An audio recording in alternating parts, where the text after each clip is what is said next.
Hello po mga kababayan, greetings po sa inyong lahat, no? Sa mga kayo naroroon, I wish you all the best in life at kayo at 10 ng inyong mga mahal sa buhay, no? Ay nasa mabuting kalagayan. Sa mga hindi po nakakilala sa akin, ito pong muli sa Atty. Rogelio Wong ng Batas Pinoy. Ang ating pong channel ay isa pong legal aid public service program ninyong lingkod in collaboration with Integrated Bar of the Philippines. All right. Bago tayo magpatuloy, I would like to make use of this opportunity, no, na mapasalamatan po ang ating mga subscribers po natin, sharers po natin, mga likers, no? And of course, yung hindi po nag-skip ng mga ads, thank you very much. Sa inyo pong sa pamamagitan po ng inyong bawat pag-subscribe po ninyo, no? Sa mga hindi pa nakapag-subscribe, shares and like po natin.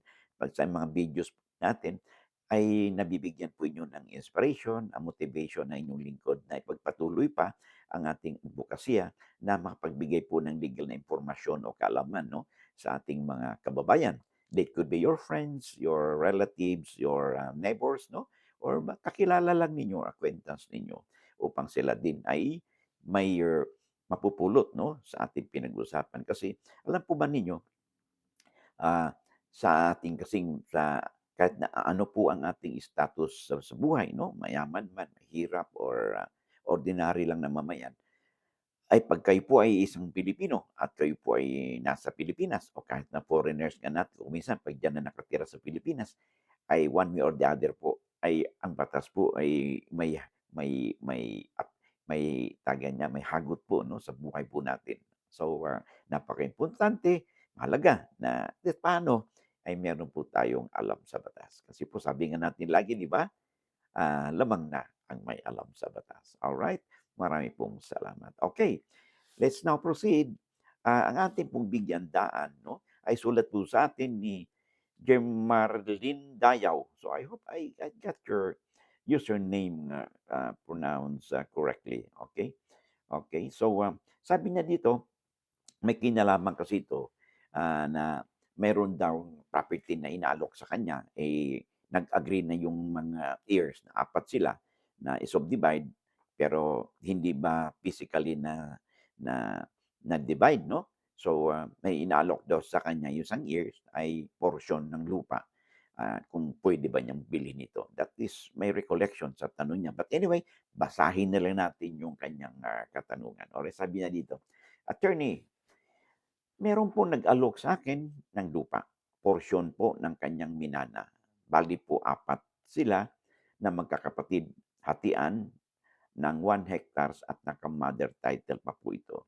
At nagkasundo na sila magkakapatid tag 2,500 square meters bawat isa sa kanila.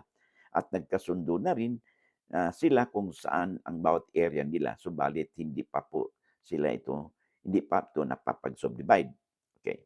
Tanong ko po, pwede po bang bilhin ang inalok sa akin na 500 square meters ng isang years kahit hindi pa subdivided pero nagkasundo na naman sila sa area na bawat isa sa kanila? Alright.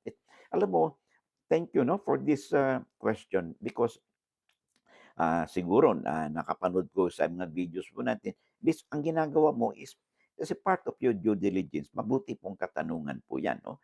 Kasi may mga situation kasi na, ganitong situation, eh, binili, eh, nagkaroon ng sakit ng ulo, 'no, yung bumili. But in this particular case, base sa kuwento mo, 'no, ah, yung magkapatid nito kasundo na sila na nagparty-party sila at maliwanag na.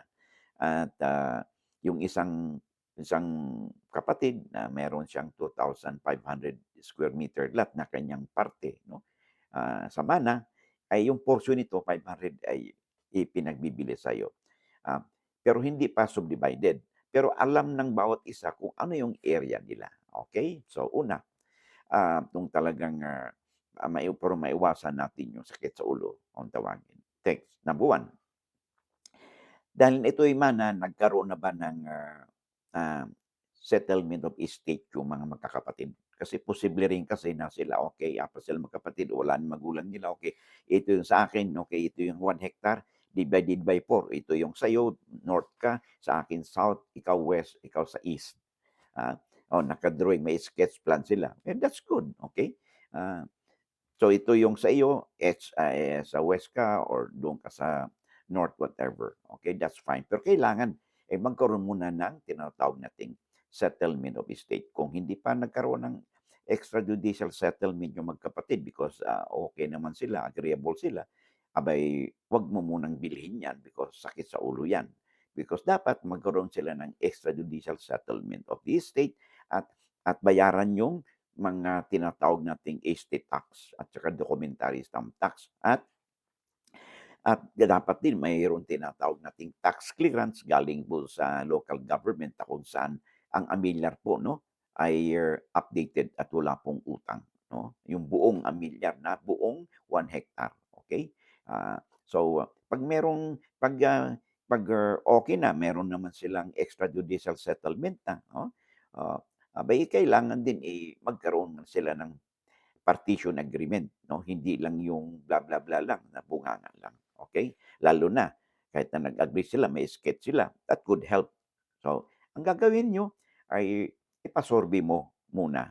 Magkaroon muna ng survey 'no, silang magkakapatid at yung 2,500 square meters na share 'no, na ibenta sa iyo, magkaroon muna ng survey doon sa area niyo na alam nila yun ang area nila and then magpa-survey doon sa 2,500 square meters. And from that 2,500 square meters, ah, dapat iklaro mo saan ba dito yung portion ng 500.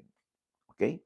Malapit ba ito sa north, south, east, west? Para ang bibilhin ninyo hindi lang yung interest ng 2,500 square meters for a part of that, kundi clearly delineated, identified yung 500 square meters mo. And how are you going to do that? Abay, magpa-survey kayo sa geodetic engineer. Okay? So, sabihin dito, ito yung binili mo o bibilhin mo na portion ng 500 square meters. Ito yung mga technical description boundaries nito. Okay? So that ito yung kung ano yung technical boundaries na nakalagay dito after the survey, okay? Mga technical descriptions, okay, area. Ito yung magiging basihan sa inyong deed of sale. Kung ano nakalagay doon, area, technical description, boundaries, no? With approve ito ha, approved technical description.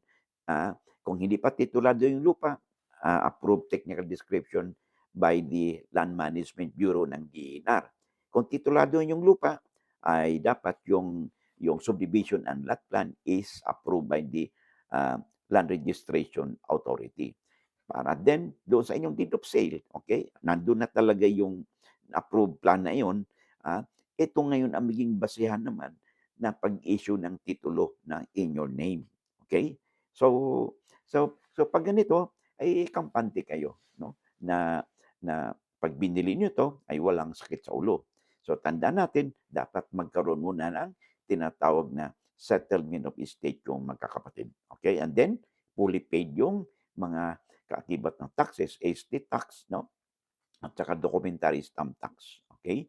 And then, kasi may bilihan kayo, okay? There has to be a clear consensus kung sino yung magbabayad ng capital gains tax doon sa 500 square meters. Because, as a rule kasi, ang dapat magbayad ng capital gains tax is yung seller because they are presumed to have realized that gain. Pero meron din namang situation na nagkasundo yung buyer at saka seller na gusto ng buyer na gusto niya net na lang. So, it's the buyer no who will shoulder the whatever taxes in the transaction kasama na yung capital gains tax. And you have to be clear on this, no? Para walang sisihan, walang turuan. So, ulitin natin.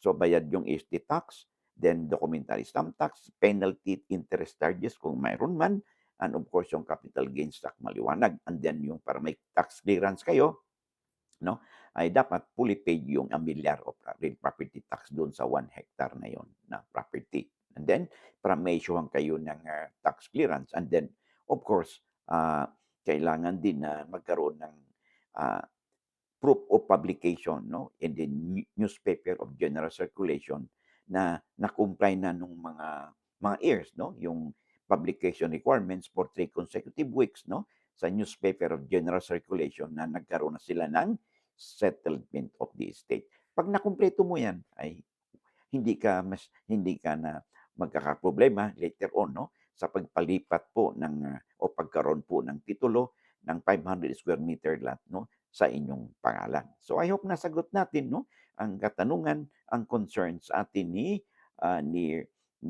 Jermart Lindayaw. Okay, ako ba may pahabol, 'no? Oh, by the way, kailangan din, 'no, ay may mag-produce po ng mga legal, ah, dokumento na legal identities, 'no, proof of their identities, 'no? So, government issued IDs dalawa, and then TIN nung seller. And of course, liwanagin niyo rin, 'no, para ano ba yung, kasi kung 1 hectare 'yan, ano bang classification ng lupa na 'yan? Is it agricultural land?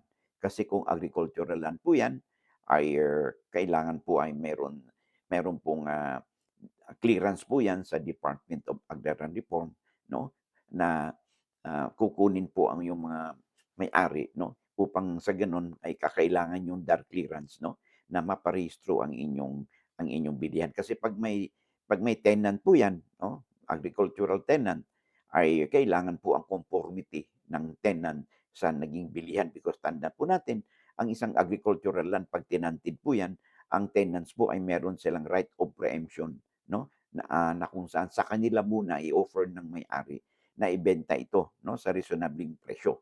So, 'pag hindi po na-exercise ito ng seller, ay hindi po maituturing na, hindi po mailipat, 'no, ang sale nito, hindi ma-register yung sale sa Register of Deeds kung wala pong prior DAR clearance, 'no, with respect to the sale or conveyances of agricultural land. So, i-check mo 'yan, 'no? Okay, dahil 500 square meters lang ang iyong nabili, so this could not be viable for farming, 'no, kundi residential lang. So, i-check mo rin 'yan, because, kung hindi pa mako-convert 'yan into residential lot, hindi po kayo, 'pag magpatayo ka ng bahay do'n, maaaring hindi kayo bibigyan ng building permit, because ay kung residential lang inyong, application, for building permit, ang classification ng lupa ay agricultural land, ay magkakaproblema po kayo, 'no, in the issuance of the building permit. Okay? So, i-check ninyong mabuti 'yan, 'no, para everything, 'no, is in order at wala pong pagsisisi, 'no, pagdating ng araw. Okay? So, I hope nasagot natin ang katanungan, ang concerns ni, ah, Jermart Lindayaw, 7536. Alright. So, bago tayo magtapos, 'no, sa kapapasok pa lang, may replay naman po ito. If you find our videos interesting and informative, at hindi naman siguro po kalabisan, puwede mo pang makahingi po sa inyo ng isang subscribe, shares, 'no, lalo pa kung hindi pa subscribers, 'no, isang subscribe, share, and like buttons po natin, 'no. Ipaki-share po ninyo 'yan. Of course, yung notification bell, upang sa gano'n 'pag may mga updates po tayo, you'll be duly notified at wala po kayong mami-miss na mga episode. Sabi nga natin, lamang na ang may alam sa batas, and I hope to see you again in the next video po natin. Bye-bye and God bless.